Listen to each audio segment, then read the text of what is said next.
خسارة الزمالك امام المصري في مباراة ضاعت منها الصدارة، في يوم كان جمهور الزمالك قاعد من الصبح يلا بقى النهارده الزمالك والنهارده الصدارة والنهارده، ولكن في النهاية تخاذل من لاعبي الزمالك، تخاذل من الإدارة الفنية بالنسبة لي جوميز. تفوق علي ماهر ولاعيبة المصري الحقيقة النهارده على جوميز وعلى لعيبة الزمالك، لعيبة متخاذلة بشكل كبير جدا. واحد يعني خلاص اعتزل بقى يا معلم وريح، خلاص احترم سنك واحترم تاريخك ايا كان ايه هو تاريخك ما نعرفوش، ولكن ليك تاريخ، خدت بطولات مش كتير، ولكن احترم نفسك واعتزل. بدل ما انت لعبت 20 دقيقة بالعافية وقلت لي عندي شد وما عنديش شد، وانت يا معلم اقسم بالله مكمل 20 دقيقة بالعافية. عم عمر جابر وعم عواد وجمهور الزمالك اللي كان بيطالب ويقول ليه عمر جابر ما بيروحش المنتخب؟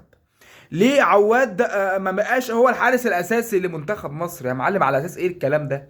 على اساس ايه عمر جابر يروح المنتخب اساسا؟ يعني بعيد ان هو يلعب او ما يلعبش، على اساس ايه اللي هو يلعب؟ بص يا معلم النهارده يعني تخاذل بشكل غريب جدا طول المباراه من عواد، نفس الكلام.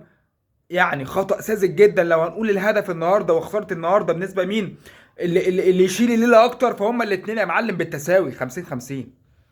بعيد بقى عن باقي اللعيبه تاني المتخاذله وعبد الله السعيد اللي على مراحل شويه شويه بقى حلو وشويه وحش. ولكن الكلام المهم بقى اللي نقدر نقول عليه ان انت يا معلم كزمالك النهارده جات لك فرصه ان انت تبقى متصدر الدوري، وده يا معلم انت ما خدتوش، ده انت ما استغلتش الموقف ده، فتيجي في الاخر الدوري ما الاهلي يكسب ويفوز بالدوري وانت تخسر الدوري، فتقول اصل البطولات بالحكام والاهلي بياخد البطولات بالحكام وياخد الدوري بالحكام. طب يا معلم انت جات لك فرصه النهارده تدوس على كل المنافسين بتوعك.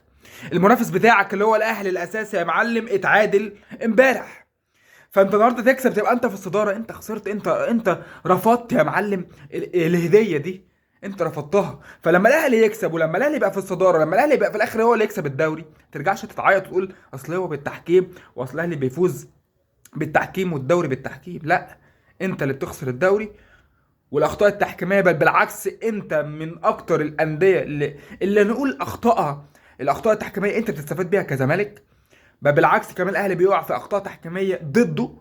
ولكن في النهايه احنا دايما كده نرمي الشماعات على التبريرات والاخطاء والكلام البغبغانات ده، وفي النهايه لما نخسر لا اصل الدوله عايزه الاهلي تكسب والتحكيم والمؤامرات والجو ده.